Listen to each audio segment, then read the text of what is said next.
आपण पाहत आहात केएस न्यूज मराठी। थ्रू याला सगळ्या जातात म्हणून गडकरीनं सगळा विषय काढाय देशामध्ये रस्त्याचं जाळं करायचं, हजारो कोटी खर्च करायचे, त्याचा उपयोग तुम्हाला आम्हाला नाही। आता जर ते संत रस्ता चांगला आहे, आणखीन एक रस्ता स्टेट हायवे करायची गरज काय तुम्हाला? हायवेचा रस्ता दुरुस्त करा ना। तसं न करता पैसे खायला जिथे जिथे मिळते त्या त्या ठिकाणी त्या योजना सरकार करते आणि पैसे वारीमाप आणते। एक तुमच्या आता काँग्रेस पक्षाचं 100 वर्ष झाली, त्यांचं देशामध्ये एवढं टोलेजंग ऑफिस कुठेही नाही, लक्षात ठेवा। दिल्लीमध्ये आज ह्या 10-11 वर्षाच्या कालावधीमध्ये बीजेपीचं हजारो कोटी खर्च करून त्यांचं कार्यालय बांधले जाण्यात आले। कुठल्या देव पैसे?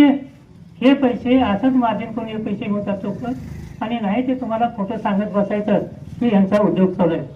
22 गावचा तुम्ही तालुका करायला निघालेला आहे, काय गरज आहे त्याची अपर कशी काय करायची? हे तर आता सांगितलं सुभाष पाटील टोळीने सांगितलं, तिथल्या कार्यालयामध्ये माणसं नाहीत। साधं तुम्हाला अफिडेविट करायचं म्हणलं, प्रतिज्ञापत्र करायचं म्हणलं, 100 रुपये स्टॅम्प आणायला जजला जावं लागते। मग आता तुम्हाला दुसरे कार्यालय करायची गरज काय? इथं स्टाफ द्या ना, कार्यालय करा, हेच कार्यालय चांगलं करा। हे चांगलं कार्यालयानंतर अजून 10 ठिकाणी करा की आमचा विरोध आहे त्याला। उंगीला करा, माडग्याला करा, उटगीला करा, आणि कुठं करायचं तर करा, पण हायवे कार्यालय अतिशय अद्ययावत करा, सगळ्या जनतेची सोय करा। आणि साधं स्टॅम्प आणायला तिथे जाण्यापेक्षा स्टॅम्प इकडे ठेवा नाही तर, आणि अशा पद्धतीनं लोकांची दिशाभूल करण्याचं काम या सरकारमार्फत चालू आहे, एवढं लक्षात ठेवा। या सरकारला लोक शहाणे करायचे नाहीत, या लोकांना समता निर्माण करायची नाही, या लोकांना भांडणं लावायची, जाती जातीमध्ये तेढ मिळवायचं, आणि सगळ्या समाजामध्ये कायमस्वरूपी असंतोष राहावा अशा प्रकारची भाजपची शिकवण आहे।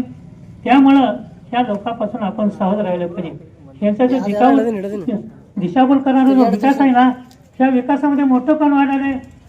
अदानी केएस न्यूज मराठी चॅनलला लाईक करा, शेअर करा आणि सबस्क्राईब करा।